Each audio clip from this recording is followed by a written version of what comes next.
friends, welcome to YouTube channel HealthQ, the place where our mission is not only to motivate you but help you to move on to the bright side of the health. This channel is dedicated for facial rehabilitation. You will get information and updates about conditions like Bell's palsy, synkinesis, speech-related impairments post-stroke, oromotor disorders, TMJ issues, tension headaches and much more. So if you are someone who wants to know more about these kind of conditions, then this channel is a must follow. So what are you waiting for? Go ahead and first subscribe to this channel. And now let's talk in today's video about one important muscle that gets affected in Bell's palsy, and that is Buccinator.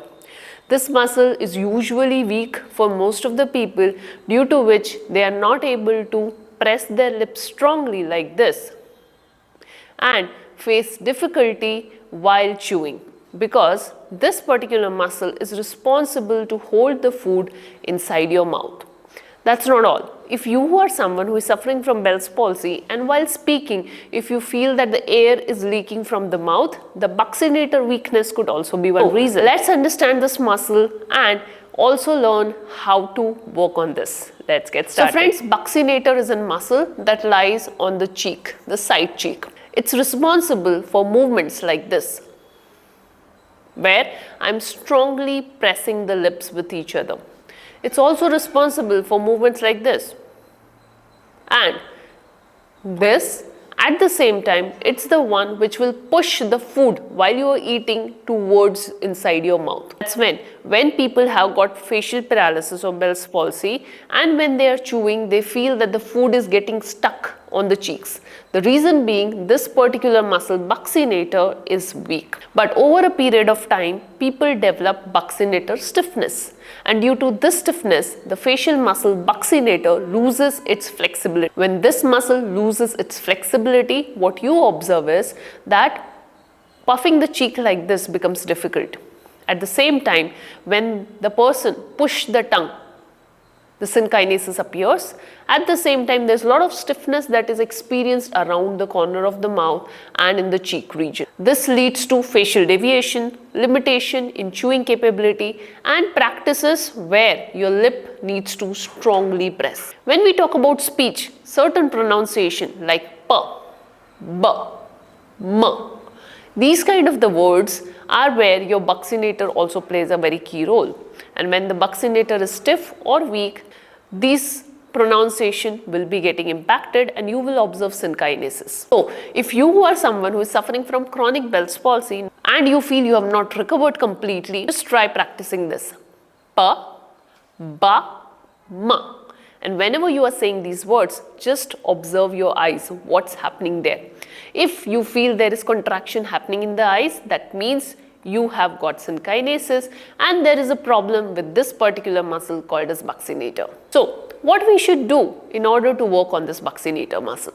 Number one, as I told you, if you have acute Bell's palsy or early stage of Bell's palsy, then you need to massage your Buccinator way more than usual. How do you massage this Buccinator? Now the Buccinator massage cannot be done externally, it has to be done intraorally. So make sure that you use your thumb and thus do gentle circular massage in the cheek like this.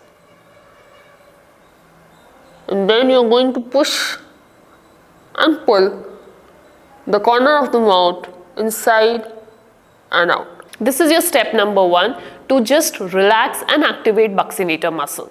In case if you have got chronic Bell's palsy where you have got synkinesis and you have stiff region here, then you need to stretch out this muscle. How to stretch it? Again, take a thumb, push your cheek externally like this, hold for 10 to 20 counts and then relax.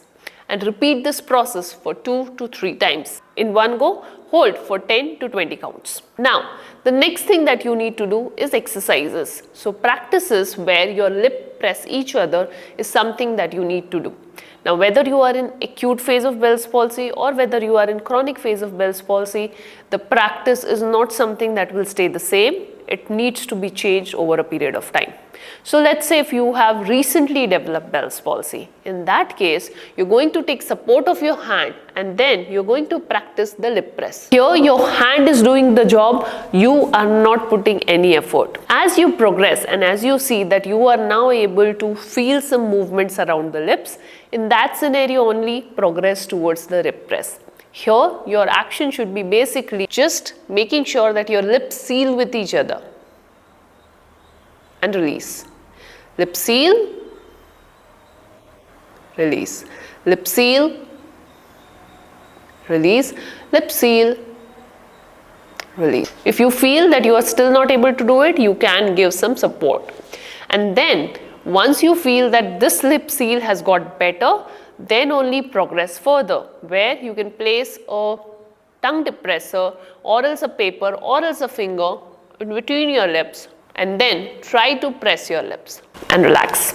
So these are the practices that you should do, but make sure to do it under supervision, because it's not just one exercise that solves the entire thing. This is a complex problem and requires a little bit more detailed work. Now, apart from this, there are some other actions that you can practice too. For example, practice like saying word pa, pa, pa, pa, pa, ma, ma, ma, ma, ma. Make sure to place this finger here because this will prevent your lips to deviate on either of the side. And same way, fa, fa, fa, fa, fa. Along with this, practice like puffing your cheeks. Make sure you seal the lips with your fingers and then puff your cheeks.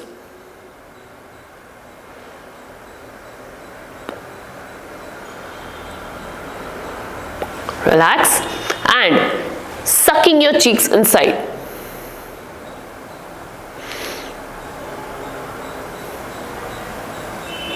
It's something that you need to practice to work on your Buccinator. So friends, these were the practices that you have to do if you want to work on your Buccinator. But if you're still stuck and don't know how to progress towards your facial recovery and rehabilitation, feel free to reach out to us, because we have created some unique programs that helps in facial muscle retraining post Bell's palsy and synkinesis and even any other form of facial paralysis. So what are you waiting for? Make sure to reach out to us. The website link is mentioned in the description below. On that note, I'll end this video here and I'll see you in another video. Thank you.